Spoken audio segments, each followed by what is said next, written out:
বাংলাদেশের breaking news যদি আপনি বলেন তাহলে সেটা হচ্ছে যে জামাত শিবিরকে নিষিদ্ধ করার জন্য সিদ্ধান্ত নিয়েছে 14 দল। এখন 14 দল কারা? 14 দল হচ্ছে আওয়ামী লীগ সহ আওয়ামী লীগের সাথে যারা একত্রতা প্রকাশ করে এতদিন ধরে ক্ষমতায় আছে তারাই হচ্ছে 14 দল। এখন তারা কি পারে, তারা কি চাইলেই পারে জামাত শিবিরকে নিষিদ্ধ করতে? এটা একটা বড় একটা প্রশ্ন। এখন আওয়ামী লীগ যে ধরনের সিদ্ধান্ত নিচ্ছে সবগুলোই কি আত্মঘাতী সিদ্ধান্ত? দেখেন, বৈষম্য বিরোধী যে আন্দোলন, this is not east Pakistan, this is independent Bangladesh, we can not tolerate discrimination, এইসব স্লোগান দিচ্ছে বৈষম্য বিরোধী ছাত্র আন্দোলনের ছাত্রছাত্রীরা।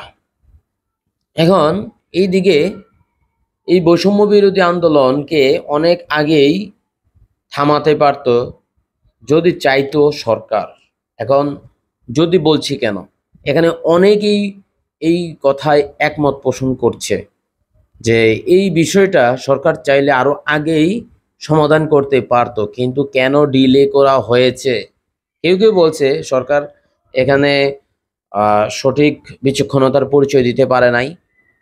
এই বিচক্ষণতার পরিচয় না দেওয়ার কারণে অন্য কেউ, অর্থাৎ অন্য কেউ বলতে এখানে জামাত এবং বিএনপিকেই বোঝানো হচ্ছে। এখানে থার্ড পার্টি কেউ কেউ বলছে, কেউ অন্য কেউ বলছে, কেউ বলছে অন্যদের কেন সুযোগ দেওয়া হলো। অন্যদের বলতে এই জামাত বিএনপিকেই বোঝানো হচ্ছে। অন্যদিকে বিএনপি বলছে এখানে তাদের কোনো সংশ্লিষ্টতা নেই এবং তারা বৈষম্য বিরোধী শিক্ষার্থীদের সাথে মানে আন্দোলনের শিক্ষার্থীদের সাথে একাত্মতা প্রকাশ করেছে।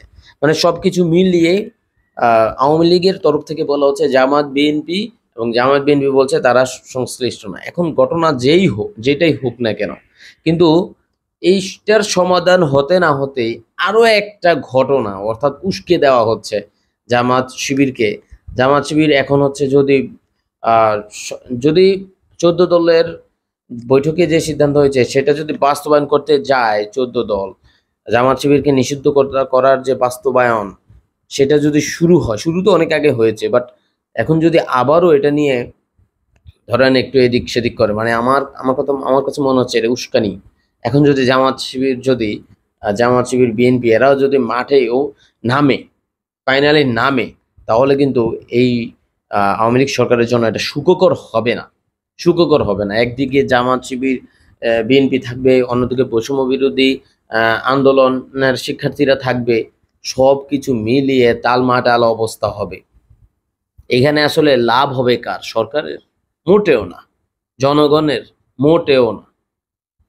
জামাত বিএনপি অথবা শিবিরের তাদের হবে? আমার কাছে মোটেও না। মাঝখানে ঝরে যাবে হাজারো শত শত মানুষের প্রাণ।